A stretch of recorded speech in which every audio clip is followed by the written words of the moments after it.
Your name, background, a little bit about yourself. Okay, my name is Llewellyn Vaughan Lee. I was born in England in 1953.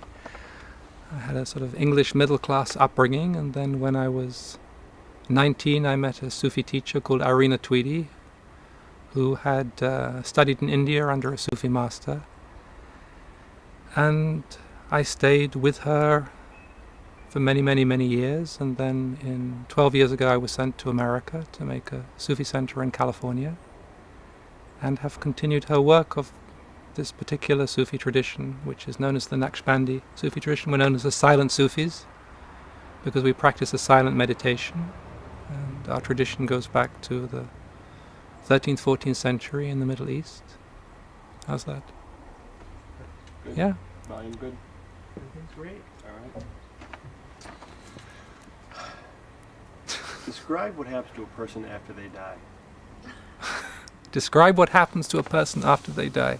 It depends on the evolution of the soul.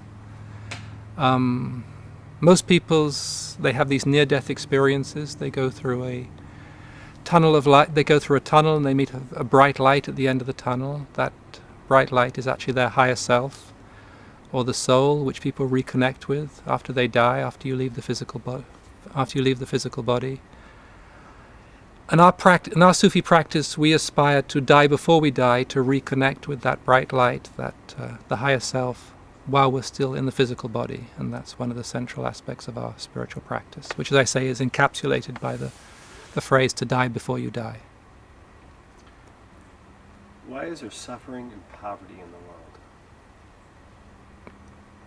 Why is there suffering and poverty in the world? That's one of those big unanswerable questions.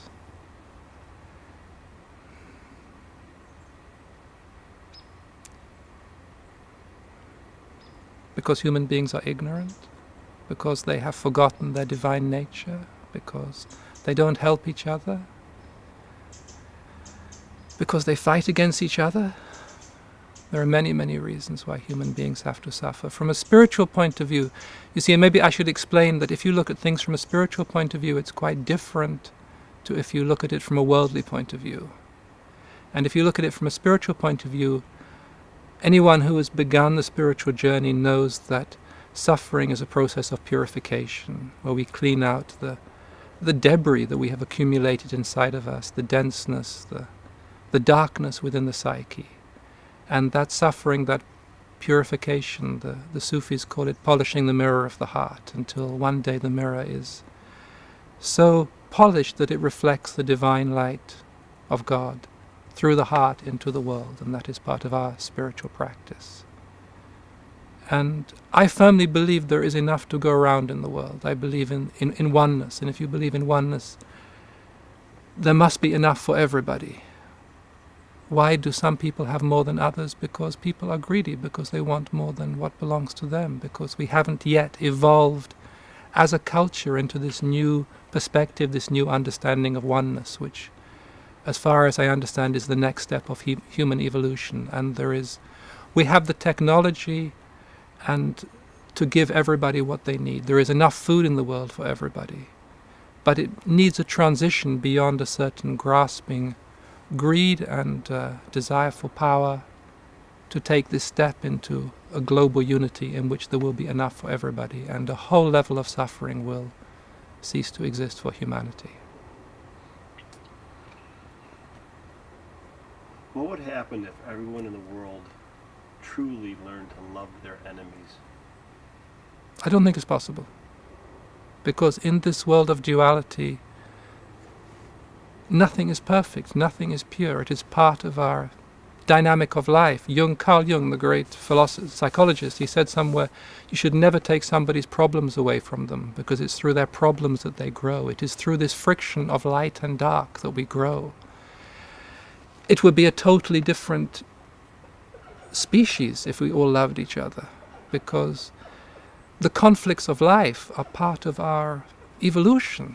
It is, you grow through the conflicts with your parents, you discover yourself. And yes, there is a level of evolution where you realize the love that is everywhere. This is one of the basic mystical experiences that many people on the path have. And you see that everything is made of love. there is nothing other than love. And then, once you have reached that level, you do love everybody, because, as the Sufi says, wheresoever you turn, there is the face of God. And when I look at you, I don't just see you, I also see the divine. I see the divine that is in you just as it is in me. And then I can't help but love you. But that is a long way for most people to travel. And so most people are caught in this dynamic of conflict, of light and dark, which is part of the fabric of their life. If we lived in a perfect world, it wouldn't be here, but in perfection there is no evolution, because everything just is. Why are so many people depressed? Why are some? Because they have forgotten God. Very, very simple. We live in a culture of forgetfulness. I do a lot of meditation. I've been meditating since I was 16, for 35 years, 34 years. And you can see inwardly, because this physical world is not the only world there is. And once you do much meditation, you begin to see somewhere else. You begin to see what the Sufis call, or what is known as the inner planes, what is beyond the physical. There are many different planes of creation. And if you look in the inner world, if you see how our culture looks in the inner world, you see this dark cloud of forgetfulness that covers the world.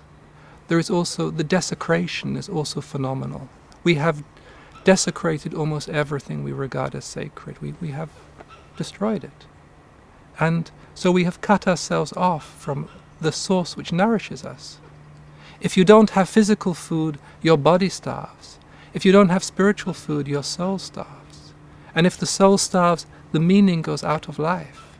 And if the meaning goes out of life, you get depressed. And we have forgotten. To me, one of the great tragedies is not just that we have forgotten as a culture. We have, for example, forgotten that the world belongs to God. That is the most basic, fundamental reality that exists. The world belongs to God.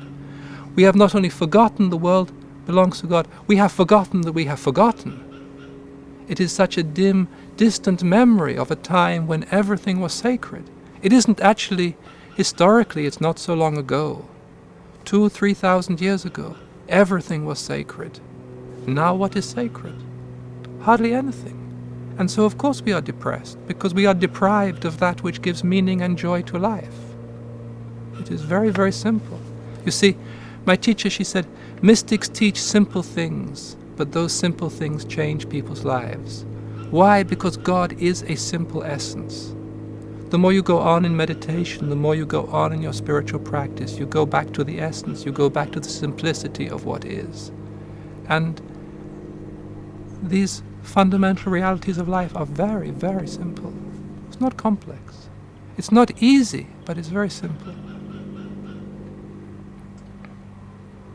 Describe God, and where can God be found? Describe God, you can't. It is a ludicrous question. It is because no one knows God but God.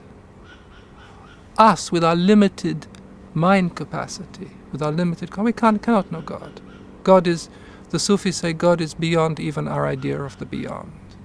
And where can God be found? God can be found everywhere, because one should never limit God. It is in every breath you breathe. That is why, for example, so many spiritual practitioners do a mantra, or for the Sufis we say a zikr, which is done with the breath. Because with the breath you remember the divine that is present throughout everything. And in many spiritual practices it is easiest to find God in the heart. This has to do with the psychic center, the heart chakra, which is where the divine and also the higher self, because for most human beings the higher self and the divine are synonymous. It is our nearest experience people have to the divine. And the higher self is most accessible in the heart. There is, according to the Sufis, there is in the heart an innermost chamber of the heart that belongs only to God. And if you go there in meditation and prayer, you are with God. It is a place of oneness. There the lover and the beloved are one.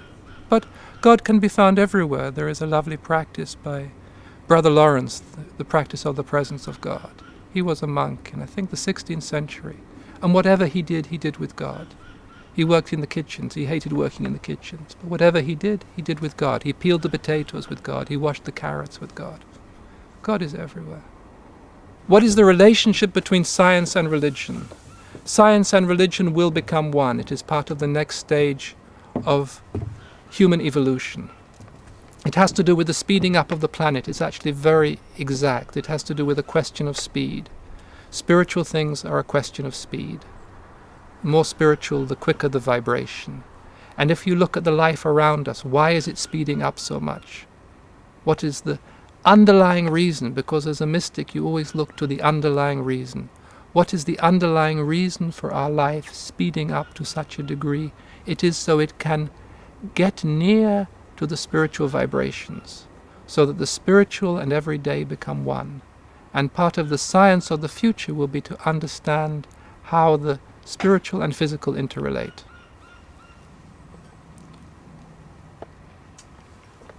What are the world's two biggest evils? What are the world's two biggest evils? Greed and the desire for power. The greed you can see. It is very interesting, again in meditation, you see how greed corrupts all the values of our Western culture, and our Western culture is spreading throughout the world. And the desire for power is very, very dangerous, because now we have the ability through power to destroy the world. And we are doing it slowly, but we could do it a lot quicker. Describe the main beliefs that are common to every faith system. What are the main beliefs that are common to every faith system? I think belief in the goodness of God, and that we have a sacred part of ourselves which we can reclaim.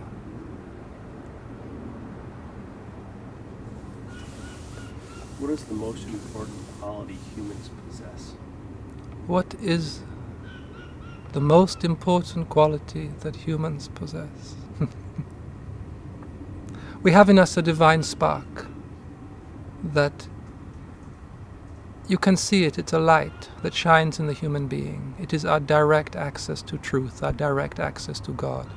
And the purpose of all the spiritual practices that exist are to awaken that spark, to give it life, to give it energy, so that it can transform you.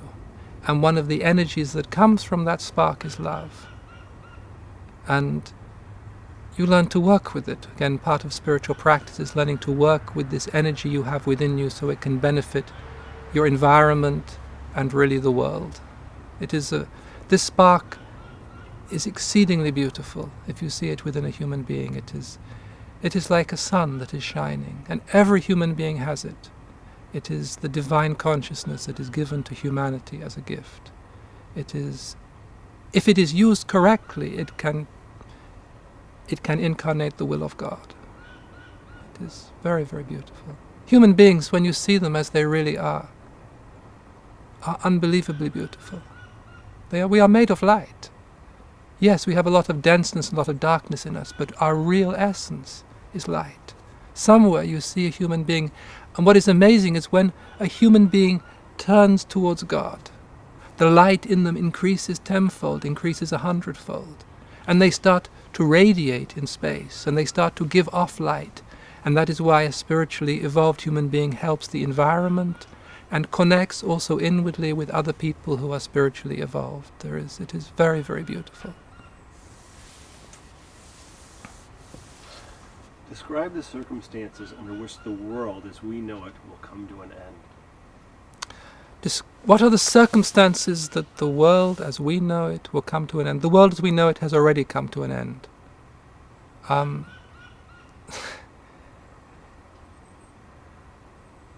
You see, again, as a mystic, you see how things change first in the inner. There is a law that everything that happens in life first constellates on the inner planes. For example, this movie you are doing first constellated as an idea inwardly. It was given to you as an idea. It came from somewhere within. And then slowly it comes into the outer world, and you have a camera and you go around and meet people. And if you do mystical practices, you begin to see how things come into being. And the world as we know it inwardly has already ended. It is already over. This is I think somebody once said it's like the last dance on the ship of the Titanic. On the Titanic. It's like the last dance on the Titanic. It is already over. There is a whole other level of evolution, which I called evolution of oneness or global awareness. I don't just call it myself. Many, many people see it. And it is already setting the scenes for the next level of human evolution. And to me, one of the most interesting things is the internet, because the internet is a direct example of how oneness works and how it is incredibly efficient and it is everywhere at the same time, and anybody who has a computer can have access to it, and it was just given to humanity, and it works. And so the world as we know it has somewhat already ended. But it is our work, the work of you who are making this film, the work of the people who are watching the film, to bring this next level of evolution into being, because it needs human beings who can see beyond the debris of the civilization that is around us. If you look around with open eyes, you see the debris of a dying or dead civilization. Why? Because there is no meaning. What is it that gives life to any culture? Is meaning. And without meaning, and meaning does not mean to have a bigger car or a bigger house, because human beings are made in the image of God. We are divine. We are spinning organisms of light and love. And it is the spiritual, always, if you look back throughout all the cultures, it's always the spiritual that gives meaning to people. And it is our work to bring this next level of evolution into form. It does not yet have any form. If I may go off this now, I want to understand this still. So we're right now in a transformation. Yes, a very major transformation. It's not just, people think this is just the end of a 2,000-year cycle. It is actually the end of a 100,000-year cycle. It is a very major transformation. And do we have any idea how long this transformation is? 100 years, 1,000 years? No. The next 20 or 30 years will determine how the next 1,000 years evolves. That is why it is so crucial. That is why so many people are being drawn from all walks of life to work on this transformation. And it is very interesting, because I think America, because it is the most powerful country in the world at this moment, has a spiritual responsibility it has not yet fully acknowledged. It doesn't just have a financial global responsibility, but because of that it has a spiritual responsibility. And this is not yet, it has not yet taken up that responsibility. See, the change will happen. The last civilization is already over. It doesn't work anymore. I mean, to have a civilization that destroys the planet is a joke. It means it isn't working anymore. It means it's over.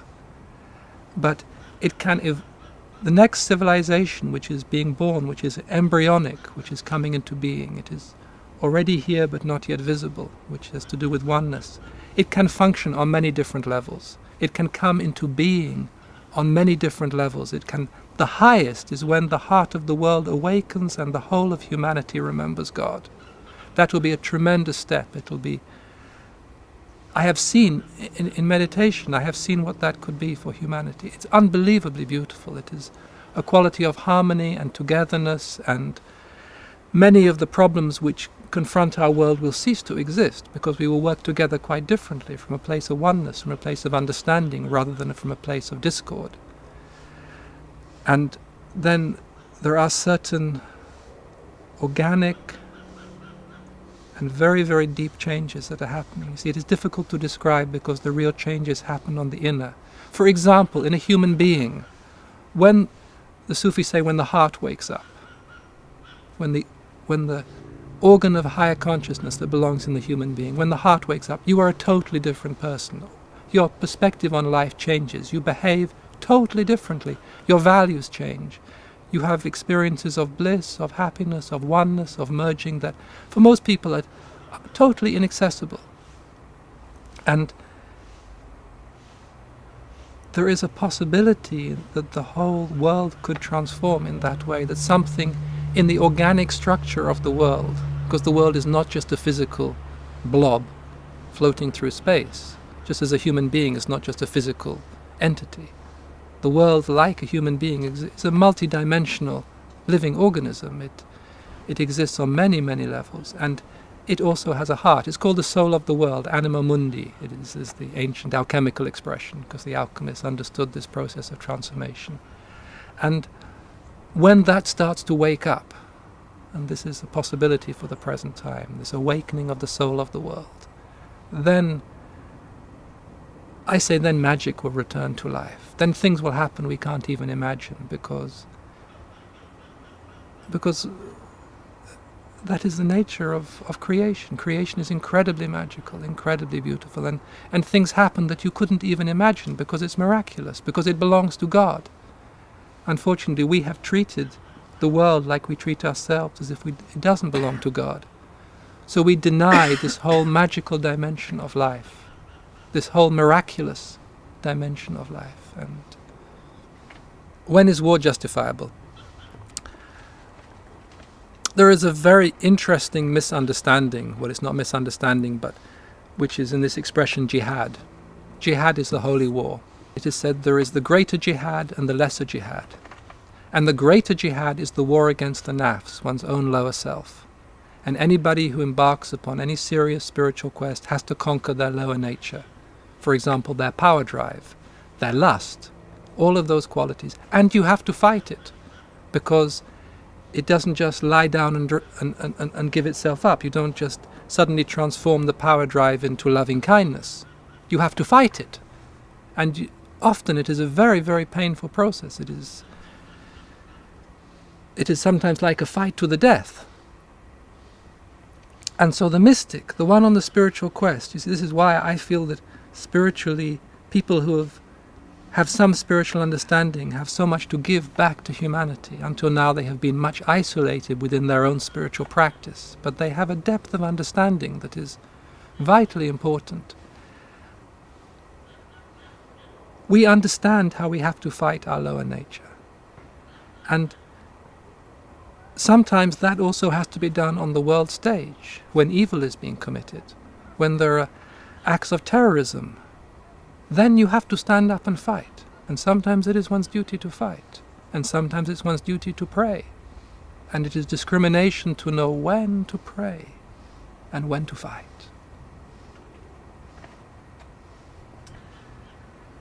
Define true love. Define true love. Oh, that's a good one. How to define true love. That wants nothing for itself. That is totally and completely free. Most people have no idea of what true love is because they always want something. They associate love with their emotional and personal needs, which is very understandable because probably not many of us were totally loved as children. We were caught in patterns of codependency in our parents' dynamics.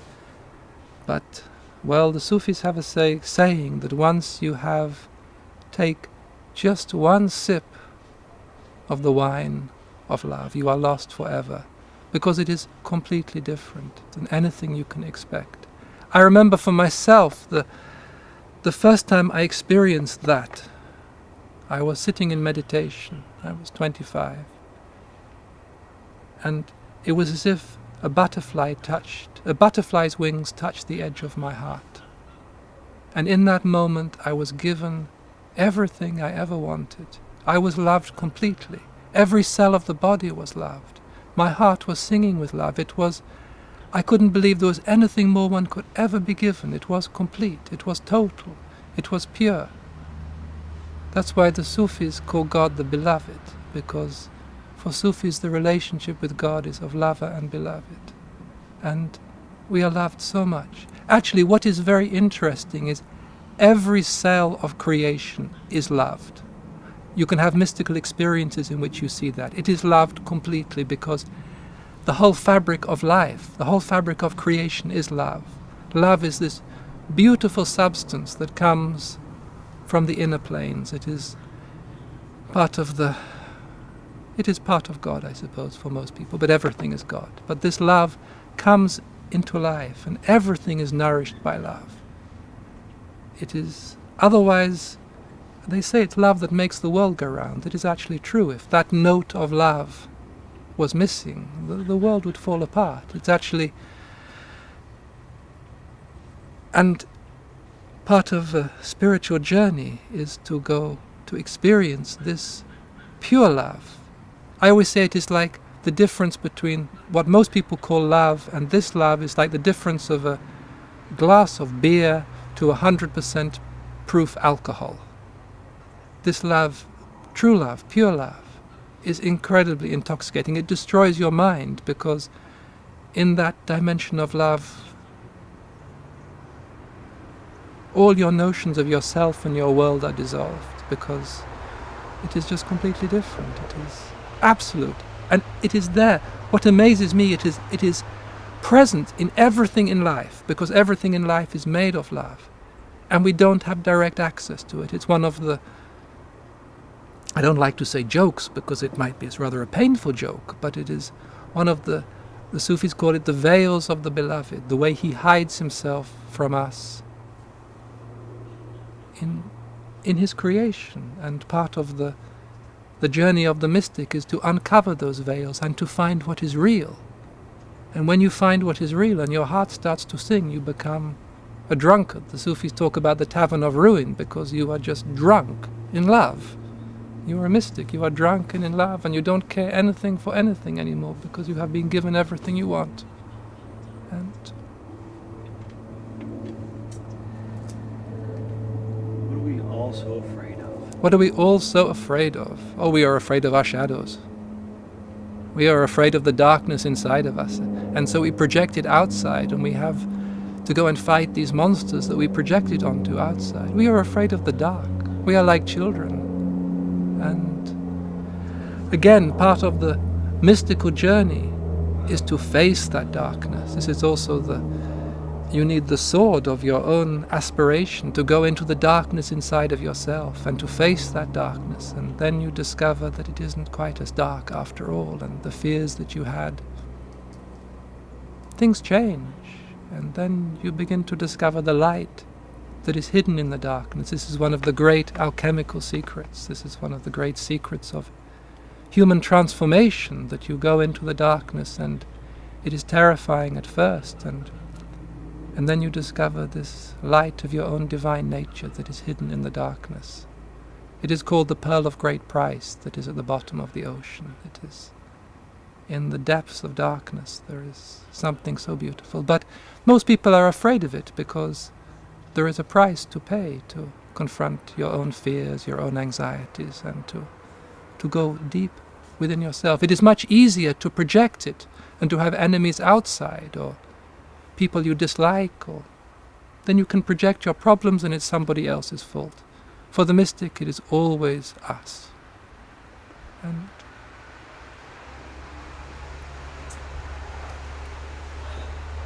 if you had the world's attention for 1 minute, what would you say? I would say that it is time for the world to remember that it belongs to God, and that there are in the world helpers of God. In the Sufis we call them the friends of God, who look after the spiritual well-being of the world. And they have been helping humanity more than humanity is aware. They have been working to create a container for the next level of evolution of humanity. You can see it in meditation. It is a web of light around the world. It is incredibly beautiful. And it is time for us who are here in this world to work together with those helpers, which is our own spiritual heritage, and to help the world remember that it belongs to God. We cannot save the world except through the intercession of the divine. It is too far gone. The situation is too disastrous. All the well-meaning people in the world will not be able to help it, but the divine can, because it belongs to God. If you were granted one wish, what would it be? That people stopped wasting their time and woke up to what they are here to do and what life is really about, because it is such an extraordinary thing, life. And we only have a few years. You know, we are only in this world for maybe 60, 70, 80 years. And there is so much to do, there is so much light to bring into the world, there are so much wonderful things to do. And people waste their time. And it is very, very sad, because they never have that time again. And a lifetime that is wasted, that is lost. And a bit of divine remembrance, a bit of God, didn't come alive as it could have come alive. What keeps most people from living to their full potential? What keeps most people living to their full potential? Fear. Fear, it stops them stepping into the light of their own self. It is this lovely saying that people are not so much afraid of the darkness as of their light, of their own power, of their own potential, because then you have to become a responsible adult. And most people prefer to be children and to blame somebody else. But it is never anybody else's fault. Once you take full responsibility for your life, it is your destiny. It is your life. Nobody else can live it for you. Nobody else can ring that particular note. You see, every human being has their own unique note to play in the symphony of life. And when it is played, then it makes the most beautiful contribution that nobody else can make. Because each human being is unique. Each human being is a unique creation of the divine. And it is sad when people, for some reason or other, decide not to play that note, to stay in their fears, in their anxieties, in their pettiness, and then a lifetime is wasted.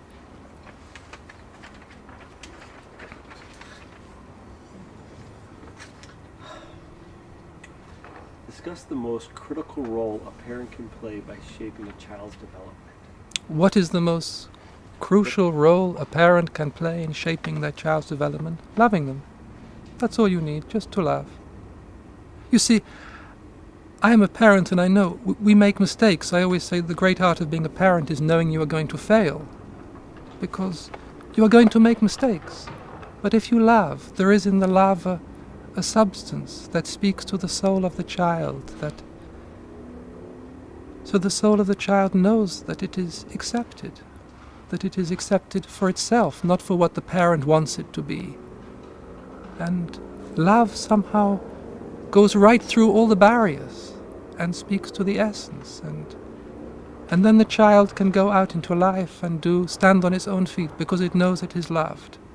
And once you know you are loved, nothing else really matters. On the surface things matter, but you have that foundation. You know you are loved. What is wisdom and how do you gain it? What is wisdom and how do you gain it? Oh. It is different. If you are a mystic, you are given it.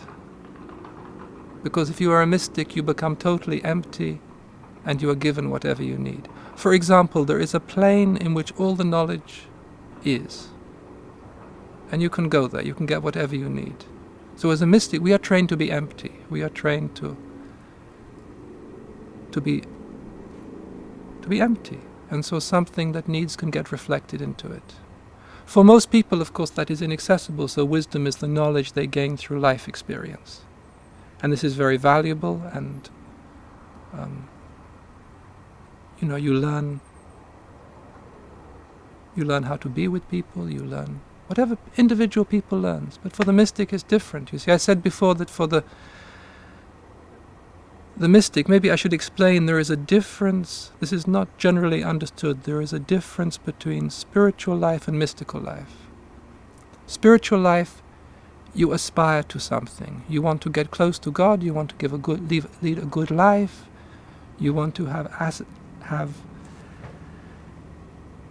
make a connection to your spiritual nature, and you can evolve, you can develop higher states of consciousness. A mystic wants nothing. We aspire to be completely empty, to be used by God for His purpose. We don't even want heaven or anything like that. We aspire to be empty, and so we are used. I do not ask to see, I do not ask to know, I ask only to be used. That is one of the prayers of the mystic. And so we know nothing, but we are given what we need. It's very beautiful how it happens. You need to know something, it's suddenly just there in the mind. Comes from somewhere else. Like an intuition. For most people, their access to this level is through intuition. Suddenly you know something you didn't know before. And it's just there in your mind. You don't know where it comes from. And for the mystic, this is our state of being. Yes, we learn practical skills, how to drive a car, but from a spiritual point of view, the real wisdom comes from somewhere else. It comes from the beloved, comes from this plane where all the knowledge is. You can go there in meditation. Everything you need to know is there. All the knowledge of the past, all the knowledge of the future. It's just there. And you have access to it, and you use it where you need to use it. Or where you're allowed to use it, because when you have access to that level of knowledge, there are very strict laws about how you're allowed to use it, because you could know somebody's future, but you don't want to tell them their future, because it would interfere with their journey through life. Do all souls have the possibility of being a mystic? No. Do all souls have the possibility of being a mystic? Absolutely not. There is a nice expression, mystics are born, they are not made. You see, you have to be a little bit crazy to be a mystic. To give up everything in your life, everything that people consider precious, even your beliefs. There comes a time when even your beliefs have to go. And nobody would do that in their right mind. So you have to have this substance in you that belongs to the soul. You bring it with you into life. And it starts to make you a little bit crazy. And then this world, as you know it, starts to dissolve. It no longer becomes real. And then it's time you find a teacher to help you through this process. Because it's very dangerous, because you can go crazy. Because nothing that seems to be real is real anymore. Because you have to become transformed so you can be used by the beloved for the sake of the beloved, not for your own sake. That is the difference. What is heaven and how do we get there? What is heaven and how we get there? Heaven is a complete waste of time.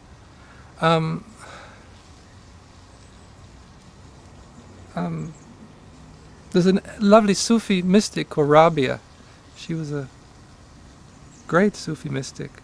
And she said, give the rewards of this world to your enemies, give the rewards of the world to come to your friends, thou art enough for me.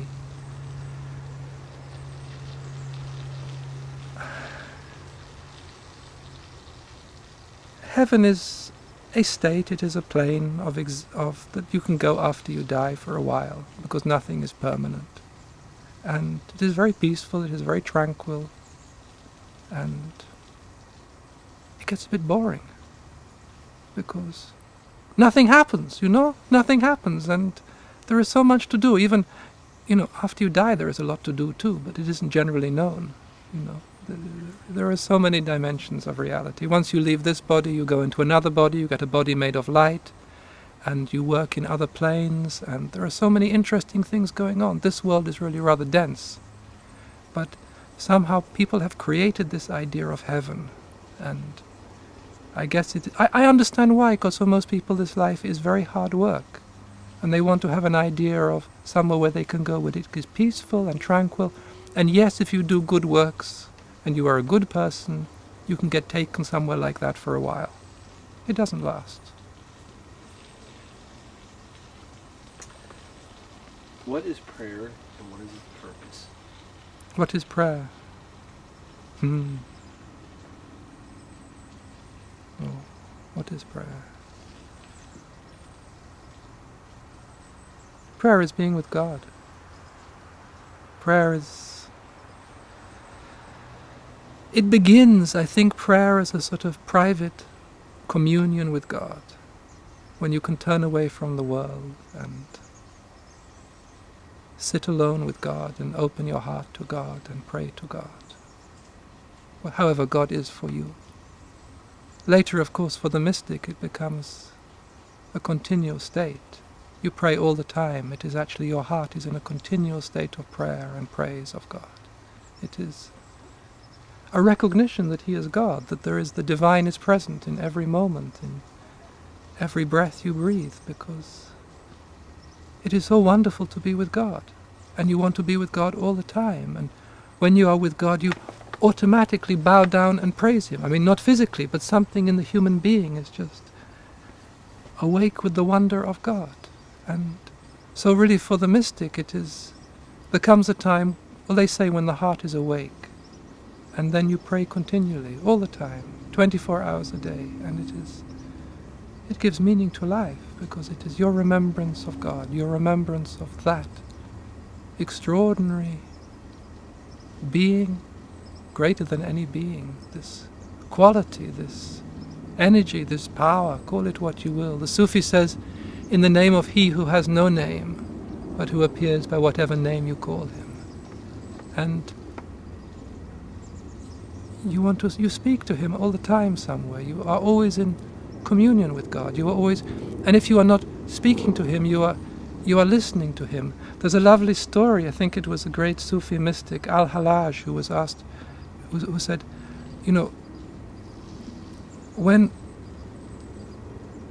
why does God not answer your prayers? It is because He is listening to you.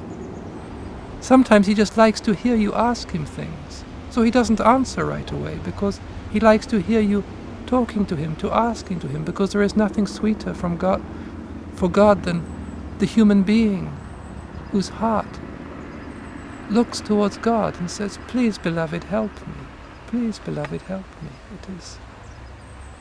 I think it is the saying of the Prophet Muhammad, peace be upon him, when he said, the Prophet loved three things: perfume and beautiful women and the shining of eyes in prayer. When a human being prays, there is a light in their eyes. It is so beautiful. Then you see the divine in the human being, and then suddenly you say, that is what we are here for, because the whole human being lights up. And when you see what a human being is when they are a light, then it is like a miracle. We are here to praise God.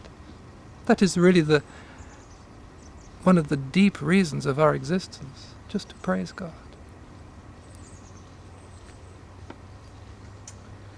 What is religion, and is current religion serving its purpose? I'm not answering that. I'm a mystic. How does one obtain true peace? How does one obtain true peace? Oh, it's very, very simple. Peace is the essence of the soul. The sheath of the soul is bliss, Anandamaya Kosha, and the substance of the soul is peace. It is called the peace that patheth understanding, because it has nothing to do with outer situations, and you achieve it through spiritual practice and meditation. You go to that place in the soul where there is peace, and once you have access to that, it is always with you. It is also traditionally the gift of a great teacher to his disciples. Apparently Christ gave it to his disciples. It is the gift of peace, and it is given. But it is really the substance of the soul. What is the highest duty a person owes to the world? Service to God. The highest duty a person owes to the world is service to God, without question. That is what we are here for. And he has a beautiful title for the Sufis, which is the servant of his servants. It is. We are here to serve God or to praise God. It is the same. You see, the difficulty is when you separate the world from God. To me, that is one of the great, I don't say tragedies, because obviously it was meant to happen, but this patriarchal era that has come to an end, it banished God to heaven. And so we were left in this world without God. But again, the mystic, we experience things. We don't read about them, we don't talk about them, we go in meditation and we experience them. And once you experience how this world is divine, everything in this world is God. You are God, I am God, the trees are God, the sunshine is God, everything is God. And so our duty in this world is to be of service to God, which means to be of service to life, which means to be of service to the oneness, which means to live our destiny, because it is all the same. And And then there is so much joy, because once you do what you come here to do, the soul wakes up, it starts to sing, it sings this extraordinary song of praise to God, which is your song, which is your offering to life. And the plants respond, and life responds, and people respond, and the bus arrives on time, and it works. Because it's life, because it's God, because there is no difference. There never was any difference. It was a big misunderstanding. Yes, humanity had to realize the transcendent aspect of the divine, because in the matriarchal consciousness 3,000 years ago, there was no transcendent God. And so there is an aspect of God, the Sufis say, beyond even our idea of the beyond. But that didn't mean that we should banish God from the earth, because whose earth is it? What else is there? Everything is God.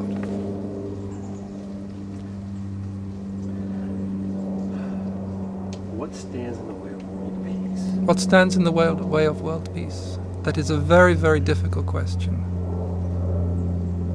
A big misunderstanding that we are here for ourselves. That humanity is here to survive. Yes, we have a very deep survival instinct. But interestingly, we bring with us two instincts into incarnation. Everything else is added afterwards. One is the will to survive, and the other is the will to praise God. It is imprinted into the soul. It is part of the genetic imprint of the soul. Everything else, culture, civilization, everything else comes after that. And somehow we have focused on the will to survive, and we have forgotten the will to praise. And if you praise God, you automatically understand how everything is one. And once you step into that sphere, then things start to flow differently. This has again to do with the next level of evolution of humanity. Once you see how everything is one, the energy flows differently. For example, in Africa, so much of the starvation comes from war, not lack of food. Because people fight, they destroy everything. And if you are intelligent, if you are awake, and if you see this oneness that belongs to all of life, then there is no need anymore. It is actually very scientific. It is not difficult. What is the meaning of life? What is the meaning of life? It is what is the meaning of life to you. Because for me it is different to you. Because each of us is unique, each of us is different, each of us has a unique note to play. Carl Jung, he said, find the meaning and make the meaning your goal. Just like Joseph Campbell said, follow your bliss. It's exactly the same thing. And so, the meaning of life for me is different to the meaning of life to you. And there is no point in you trying to follow my meaning or me trying to follow your meaning. Because we are each unique. We are a unique creation. A butterfly doesn't try to become a tree. And you have a unique contribution to life, which you are beginning to make now. And I have a totally different contribution to life, and they are, in a strange way, coming together at this moment of time. And there is another meaning at this moment of time, through your meaning and my meaning coming together. Something else is present. Something else comes into existence for just a moment. And when people, this is actually quite esoteric, but when people who live their meaning meet each other, a connection is made outside of space and outside of time that has a very lasting effect. It is like, becomes part of this bigger network, this bigger connection of light that gives meaning to the whole of life, in where your meaning and my meaning for a moment intersect. And then we are outside of space, outside of time, and we are working together in a totally different way that affects not just you or me, but the whole. And that is very meaningful.